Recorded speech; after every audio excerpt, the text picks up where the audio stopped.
udlule ngesigidi nakhona uyayidubula until uzofika kule ndlela ebheke amadipoti lapho ukuze ukuthi uhuma usudluleka khona. Abashayeli bamakhumbi bathi bahlaselwa emzileni osemgwaqweni on-Dankers uma usuke Westgate uyodlula ngase-Florida. Kanti umhlaseli umandla kakhulu ngesikhathi sokuthambama kosuku, futhi-ke ushaya ifastela eliqondene nomshayeli, kwesinye isikhathi aligeje ashaye elingemuva. Sinenkinga la eGoli. Uma usuka nje la esisebenza khona eKahlisa erenkeni, ukusuka kwethu siye eGoli. Sinendoda umlungu eshaya imoto umodla nje Westgate. Ishaya nje amafastela kuphela. Ishayekele ifastela esayidini ka-driver esithathe sinekhombo konisuka idubula udriver. Esingakwazi ukuthi ibangani nomshayeli wekhumbi. Nami bengihamba nje ku-Ondekezi Road lapha abashaya iwindi lami. Nento engazi ukuthi inhlamvu nje encane laphihlika lathela omunye umama emehlweni obehleli nje la emva kwa-driver.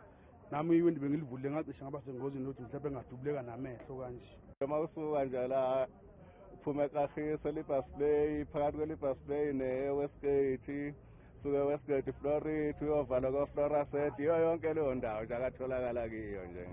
Lokhu-ke kubeka engcupheni impilo yabagibeli. Lento ayisiphethe kahle ngoba sihlala sithukile, cabanga nje ukusuka eJozi kufanele uyifihle ngoba laba bantu asibaboni uma bedubula ifastela njengamanje. Kunomuntu owaphuma iso ngenxa yalokhu. Ayikho into esingayenza ngoba asibaboni.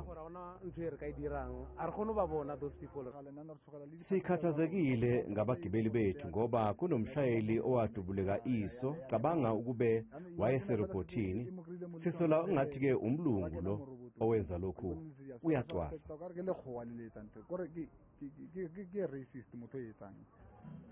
Abashayeli bamatekisi bacela abomthetho ukuba basukumele lolu daba ukuze bengayibambeli ngokwabo umthetho.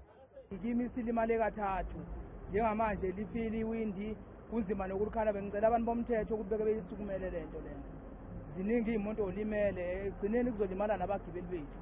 Sinomuntu owalimala la washayekiso owayevula ifastela wagcina ehambe engasenaso asenaye kodwa manje la uswahamba. Wagcina eshayekiso ngazo lezi zinto ezishaya amafastela esingazazi ukuthi isuke iqhamuka kuphi. Umhlaseli akakhethe inhlangano uma enza lokhu. We are pleading to law enforcement today. Please, JMPD subsidiary on takers, the whole on takers. We've got a problem from Stuart Swart up there on takers. Now join I-14 Avenue. We are having a problem. Alena target taxi. Some white guy, as we hear from our drivers, with the white guy target taxi.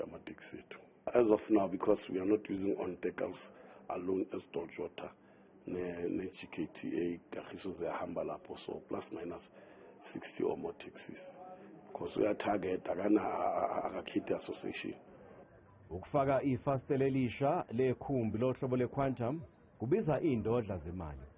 Manje-ke abashayeli bakhala ngokuthi sebeshayeka kabili manje njengoba nentengo yopetrol ilokhu inyuke njalo nabagibeli bayaqoza. Ezindabeni zethu kumzansi wethu Channel 163 nginguvusizwe langa ngibika ngiseGoli.